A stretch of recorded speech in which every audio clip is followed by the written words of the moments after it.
चलिए जय हिंद बच्चों। और बताइए कैसे हैं आप सब। उम्मीद है बहुत बढ़िया होंगे। एकदम से कोई समस्या नहीं होगा। इससे पहले का वीडियो आप लोग देख रहे होंगे। इससे पहले का वीडियो मैंने डाला था अंडा पर। आप लोग वो वीडियो जाकर देखिए, अगर नहीं देखे हो तो उसमें कई चीजें आप लोग को बताई गई हैं। आज आप लोग का जो वीडियो बनाने जा रहे हैं उसका नाम है पैराथायराइड ग्रंथ।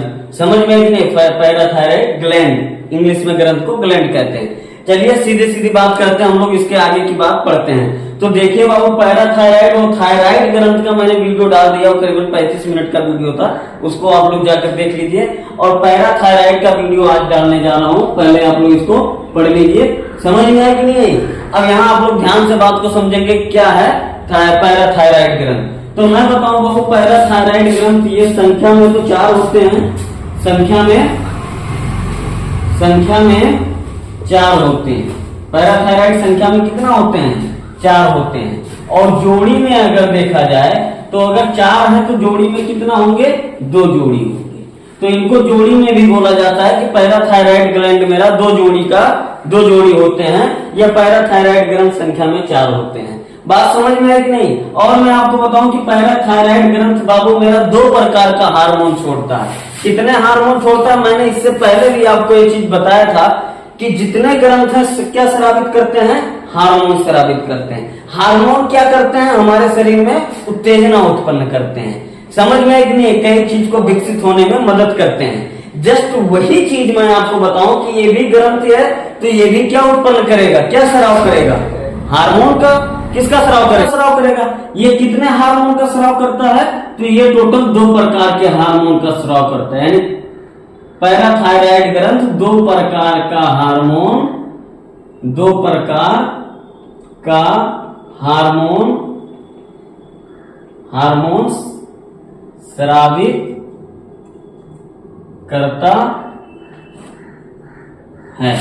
क्या ये बात का नाम मैं बता दे रहा हूं। पहला हार्मोन जो मेरा होता है वो पैराथार्मोन होता है। पैराथार्मोन। समझ में आई कि नहीं आई? क्या होता है? पैराथार्मोन। और दूसरा मेरा होता है, क्या होता है दूसरा? कैल्सीटोनिन। क्या होता है? कैल्सीटोनिन। समझ में है कि नहीं? यानी कोई आपसे पूछे कि पैराथायराइड ग्रंथ कितना हार्मोन स्रावित करता है, तो 2 हार्मोन स्रावित करता है। कौन कौन? एक करता है पैराथार्मोन, दूसरा कैल्सीटोनिन। आइए समझते हैं कि पैराथार्मोन क्या मामला क्या है। तो सबसे पहले आप लोग इसका स्क्रीनशॉट ले लीजिए, फिर मैं आपको बताता हूं कि पैराथार्मोन क्या है। चलिए बच्चों, अब हम लोग समझते हैं कि पैराथार्मोन हार्मोन्स क्या हैं, इनका क्या काम है। तो मैं बताऊं, पैराथार्मोन हार्मोन्स जो होते हैं बाबू, वो मेरे शरीर के अंदर कैल्शियम और फास्फेट के उपापचय को नियंत्रित करते हैं। क्या करते हैं? पैराथार्मोन्स का क्या काम है? कैल्शियम और फास्फेट के उपापचय को नियंत्रित करते हैं। समझ में आई बात कि नहीं आई? कैल्शियम और फास्फेट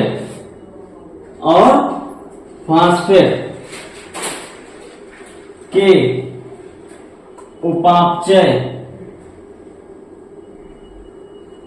उपापचय को नियंत्रित करते हैं। क्या करते हैं? नियंत्रित करते हैं।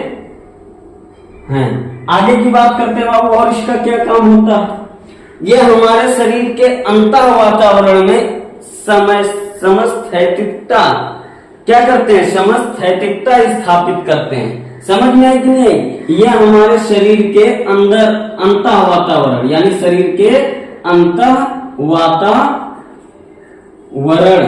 में समस्थैतिकता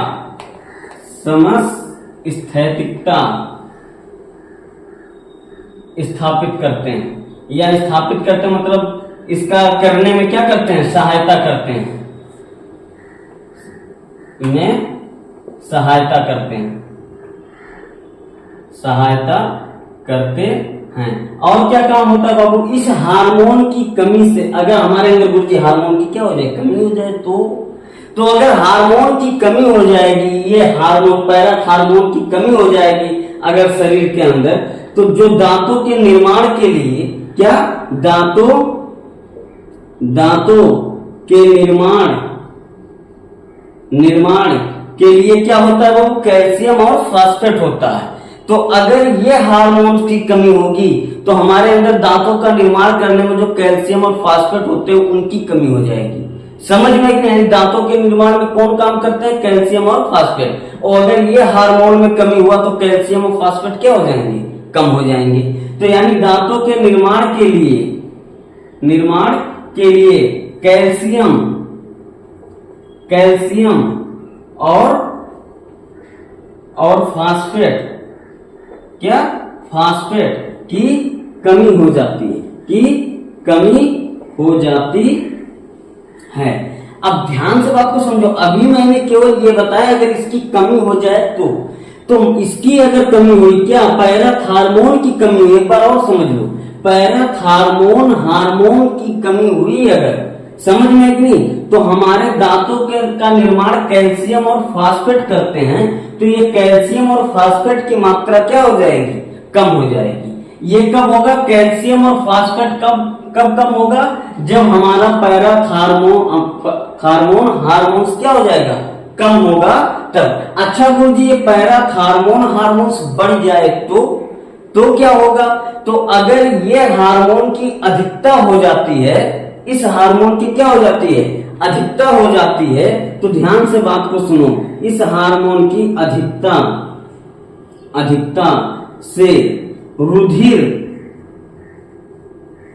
रुधिर तथा ईसीएफ में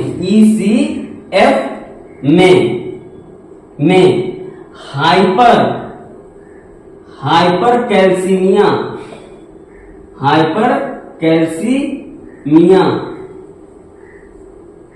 ठीक, और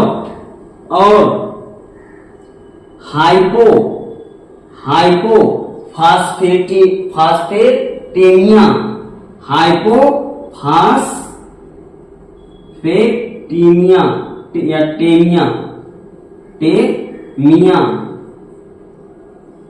हो जाती है। इस चीज को समझ लो। अगर हमारे शरीर में पैराथार्मोन अधिक हुआ तो पैराथार्मोन अधिक होगा, यानी सॉरी, अगर हमारे शरीर के अंदर पैराथार्मोन क्या हो जाएगा? कम, तो हमारे दांत के निर्माण के लिए कैल्शियम और फास्फेट की क्या हो जाएगी? कमी हो जाएगी। अगर हमारे शरीर के अंदर ये पैराथार्मोन की क्या हुई? अधिकता, यानी अगर बढ़ गया, कोई भी हार्मोन आपके शरीर में बाबू घट सकता है और बढ़ सकता है। घटने से दूसरी बीमारी होगी, बढ़ने से भी बीमारी होगी। इसीलिए हमारे शरीर के अंदर ये क्या होता है? एकदम बराबर होना चाहिए। इसीलिए मैंने यहाँ लिख दिया कि ये हमारे शरीर के अंतर वातावरण में समस्थैतिकता में क्या करते हैं? सहायता करते हैं। सब कुछ नॉर्मल रहे उसमें क्या करते हैं? सहायता प्रदान करते हैं। कौन? Parathormone hormone. समझ में कि नहीं? तो पैराथार्मोन की अगर कमी हुई तब ये समस्या होगा, कैल्शियम और फास्फेट की मात्रा क्या हो जाएगी? कम। और अगर पैराथार्मोन की मात्रा हमारे शरीर में ज्यादा हुआ तो मैं आपको बताऊं तब हमको जो बीमारी होगा वो क्या होगा? हाइपोफास्फेटेमिया होगा या हाइपरकैल्सीमिया होगा। अब बात आई, अगर हाइपोफास्फेटेमिया हो गया है या हाइपरकैल्सीमिया हो गया है, मैं आपको एक चीज बता दूं बाबू, हाइपर का मतलब होता है ज्यादा और हाइपो का मतलब होता है कम। समझ में नहीं? अगर हाइपरकैल्सीमिया हुआ है या हाइपोफास्फेटेमिया हुआ है, ये दोनों अगर आपको हुआ है, दोनों में से एक हुआ, जो भी हुआ, तो आपकी हड्डियां क्या हो जाती है? कोमल। यानी कोई अगर हल्का से मार देगा तो चिटिक जाएगा, टूट जाएगा, हड्डी बहुत कोमल हो जाएगा। अगर कहते हैं ना ज्यादा घुमा नहीं सकते तो यहाँ घुमाएगा घूम जाएगा। समझ में कि नहीं? और क्या होगा? हड्डियां टेढ़ी हो जाएंगे, ऐसे करके मुंह घूमेगा। समझ में? बोलने पे बहुत लोगों को कैंसर हो जाता तो ऐसा नहीं हो जाता, ऐसे हो जाता। समझ में? नहीं, हड्डी ऐसे बोलो का हाथ देखो ऐसे हो जाए। समझ में कि नहीं? तो ये बीमारी अगर हो गया या हार्मोन्स की कमी होगी तो हड्डियां, अगर हमारे अंदर ये हार्मोन्स की क्या होगी? अधिकता हो जाएगी। तो बाबू अगर अधिकता हुआ तो हमारी हड्डियां बहुत कोमल हो जाएंगी, बहुत कमजोर हो जाएंगी और हड्डियां टेढ़ भी हो सकती हैं। समझ में कि नहीं? तो इसीलिए कहते हैं कि हमारी हड्डियां जो होती हैं, ये हड्डियां क्या होती हैं? कोमल हो जाती हैं। क्या हो जाती हैं? कोमल और क्या हो जाती हैं? ये टेढ़ी हो जाती हैं। क्या हो जाती हैं? टेढ़ी। कोढ़ी ना सुन लीजिए। समझ में कि नहीं? क्या हो जाती हैं? टेढ़ी हो जाती है। बात समझ में आई कि नहीं आई? ये होता है इतना पैराथायराइड हार्मोन्स के द्वारा।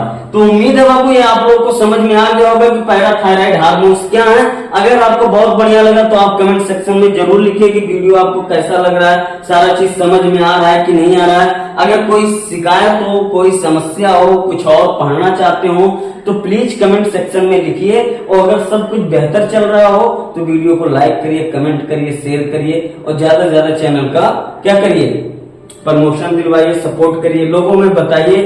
ठीक, ये पूरा टारगेट रखा जा रहा है यूपी बोर्ड को पढ़ाने के लिए। धन्यवाद। वीडियो को ही क्लोज कर